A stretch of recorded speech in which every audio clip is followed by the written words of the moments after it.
സ്ത്രീകളുടെ സൗജന്യ യാത്രയുമായി ബന്ധപ്പെട്ട് ജീവനക്കാർക്ക് സർക്കുലർ ഇറക്കി KSRTC. സൗജന്യ യാത്രയുമായി ബന്ധപ്പെട്ട് ചെയ്യേണ്ട കാര്യങ്ങളാണ് സർക്കുലറിൽ പറയുന്നത്.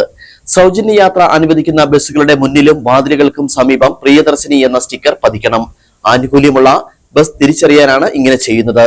ഇതോടൊപ്പം കയറുന്ന സ്റ്റോപ്പും ഇറങ്ങുന്ന സ്റ്റോപ്പും ടിക്കറ്റിൽ രേഖപ്പെടുത്തണം. അധിക ലഗേജ് ഉണ്ടെങ്കിൽ ഇതിന് നിശ്ചിത നിരക്ക് ഈടാക്കും.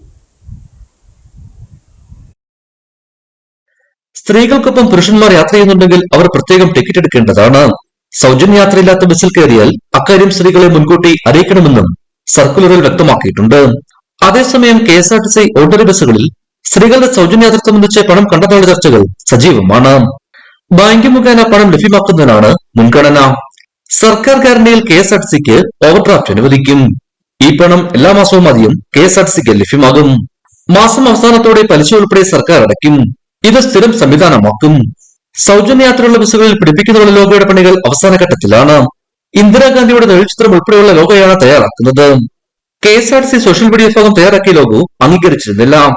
തിങ്കളാഴ്ചയ്ക്ക് മുൻപ് ലോഗോ ബസ്സുകളിൽ പതിപ്പിക്കും. 3125 ബസ്സുകളാണ് സ്ത്രീകൾക്ക് സൗജന്യമായി യാത്ര ചെയ്യാനാകുക. ഇടുക്കി വിഷൻ, കുമളി.